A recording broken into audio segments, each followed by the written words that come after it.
Hi everyone, welcome to this first video for chapter 1. So for chapter 1, I have 3 videos. So in this first one, we're going to talk about what is fraud and forensic accounting.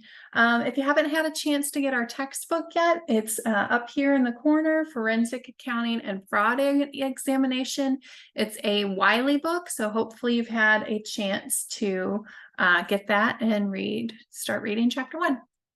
So the first thing to chat about today is what is fraud? So fraud is sometimes also referred to as a fraudulent act. So you'll see those terms used synonymously throughout the textbook. And it really has 4 elements. So first, we have to have a material false statement. So we have to say something or give something false. But we not only have to say or give something false, we also have to have knowledge that the statement was false when it was spoken. So we have to knowingly give a false statement. It couldn't just be we had a misunderstanding or we thought something was true that wasn't true. We have to knowingly know that we're making that false statement. Then we have to have somebody relying on that information. So reliance of that false statement is the third element that we have to have. And then finally, we have to have damages from the reliance on that false statement. So in the broadest sense, fraud can encompass any crime where we have a gain that uses deception as the principal technique. So this deception is called a fraud scheme. And we're going to talk about a number of fraud schemes this semester. But basically, a fraud scheme is some sort of methodology that we're using to commit and conceal our fraudulent act.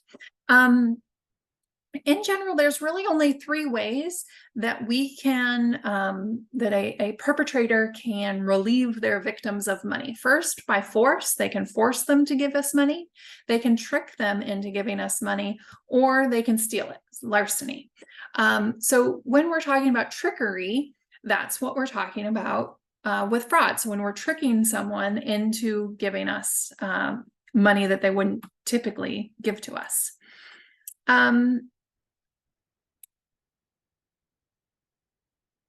So let's say, for example, an employee works in a warehouse and their employer manufactures computer chips.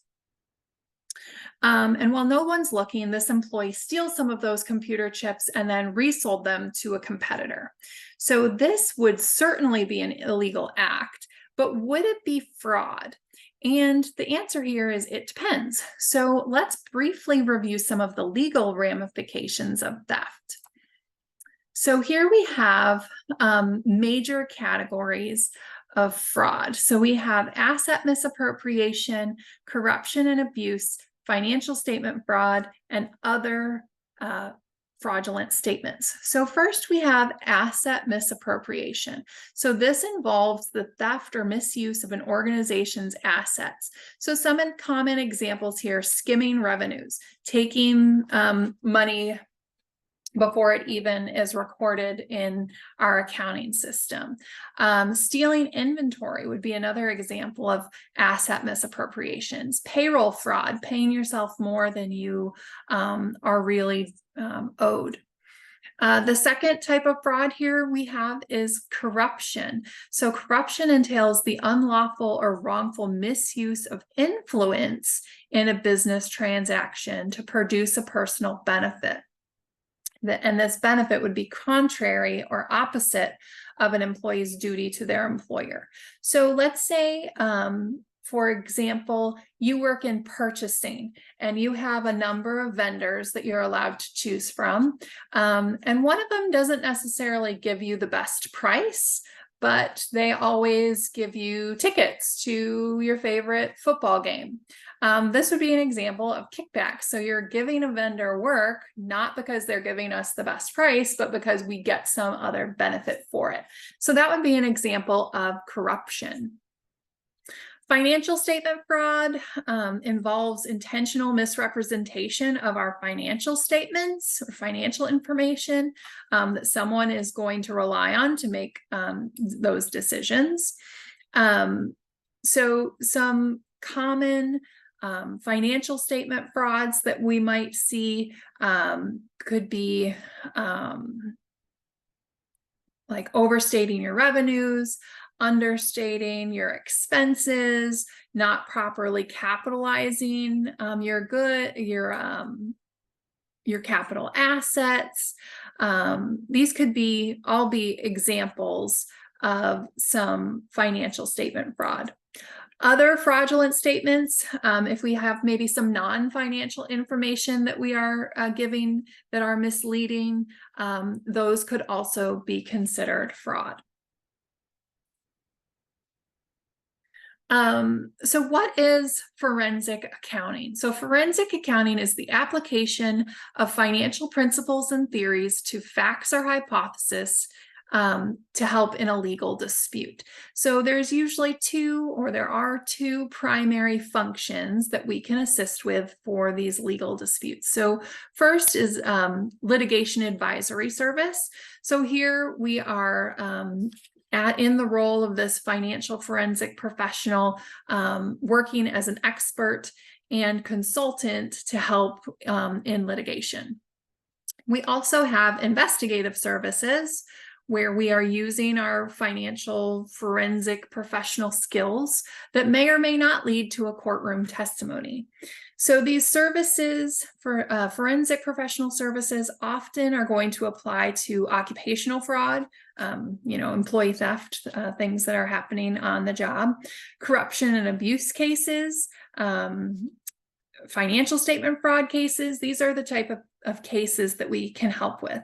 They can help attorneys to either assemble financial information to help their case. So if they're a plaintiff and they want to help the case, they can help with that, or maybe even undercut the case if we're hired by the defendant. They can provide various levels of support. We can have technical analysis, data mining. We can help with litigation strategies, help with arguments and testimony in both civil and criminal cases.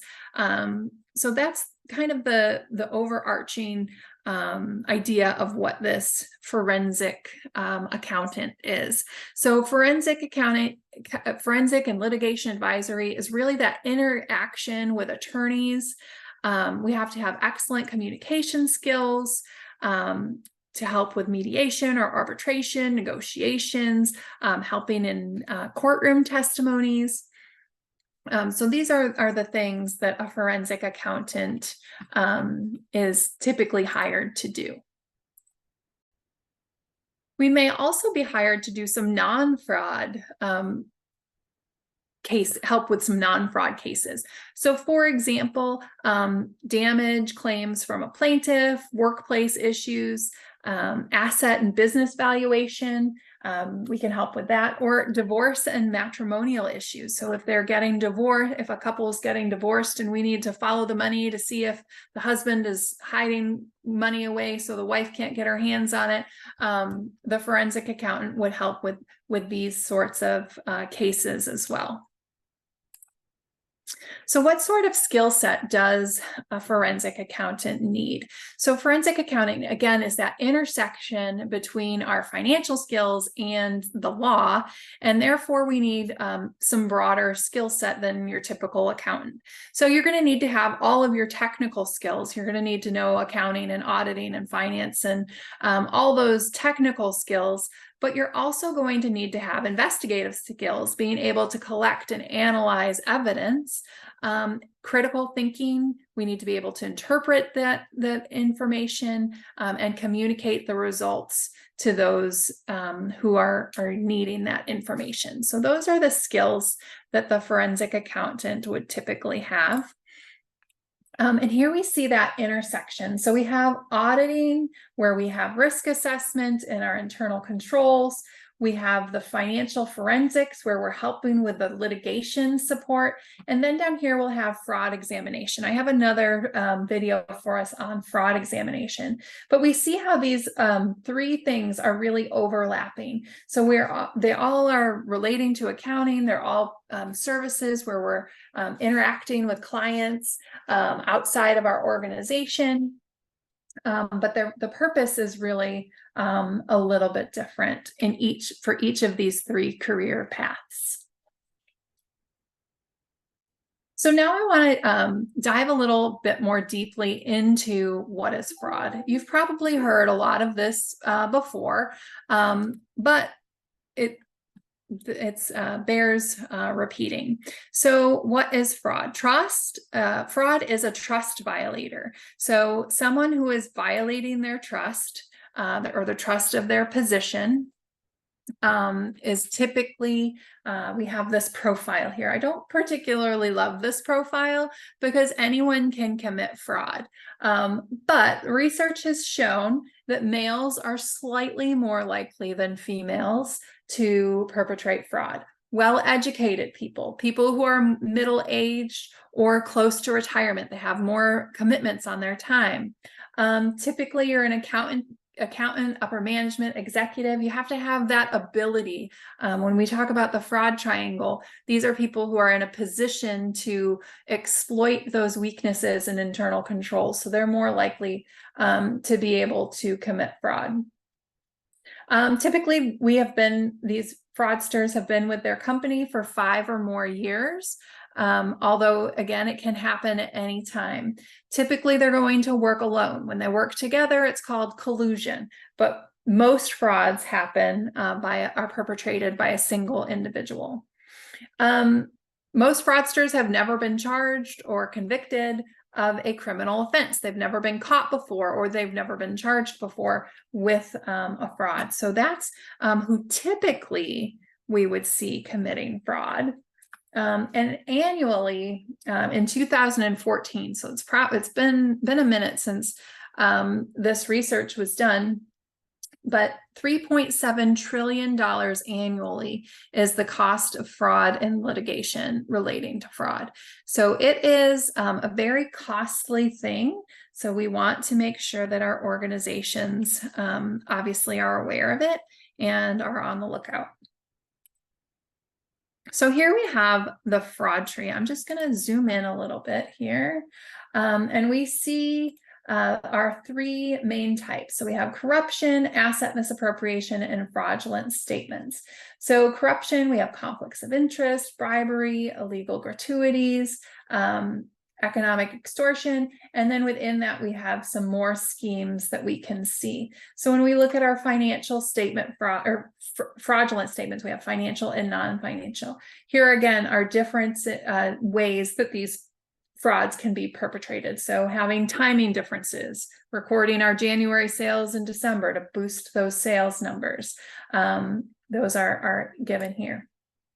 Then we have the asset misappropriation.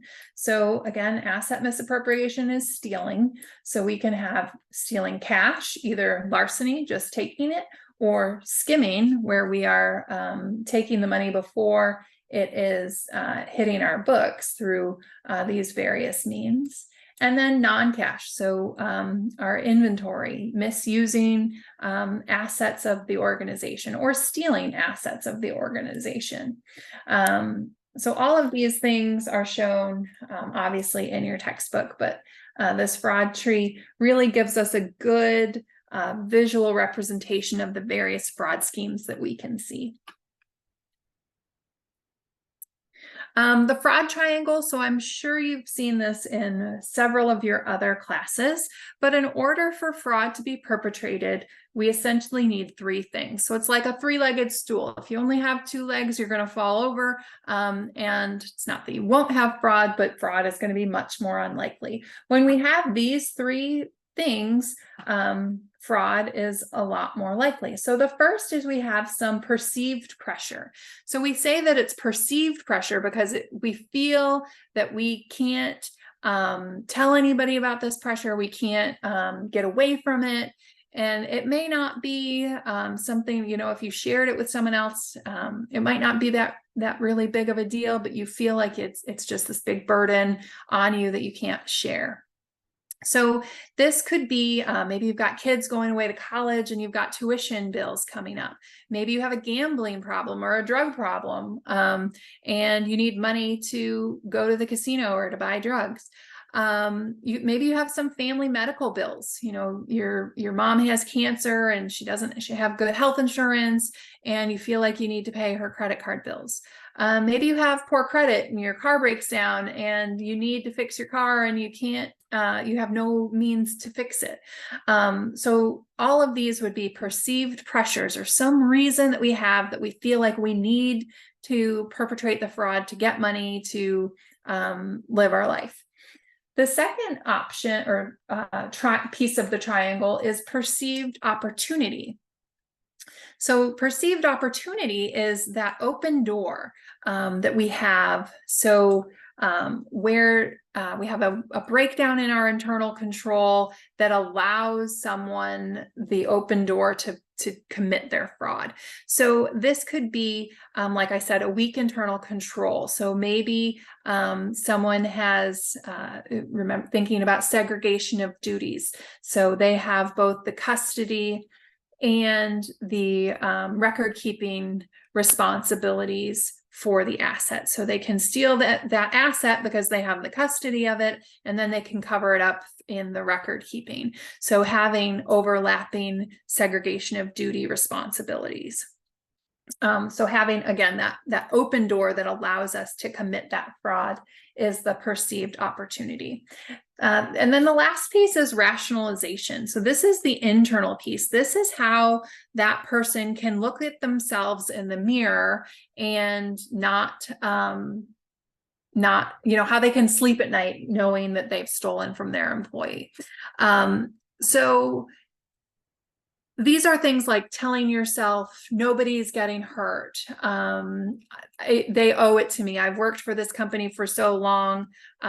It's okay. If they were in the same situation as I was in, they would do it too. Everyone else is doing it, so no one's getting hurt. I'm only borrowing the money. I'll pay it back at the end of the week. So these are just some examples of rationalization that allow for fraud to take place. So if in your mind you're like, stealing is wrong, even though my car broke down, I can take the bus, even though I have all 3 segregation of duty issues, I'm not going to do it. If that rationalization changed, then fraud would be much more likely to happen. All right, my last slide in this video is beyond the fraud triangle. So we still see the three pieces. We're calling them something a little bit different, but we're adding a fourth one here. So we have money, ideology, coercion, and ego.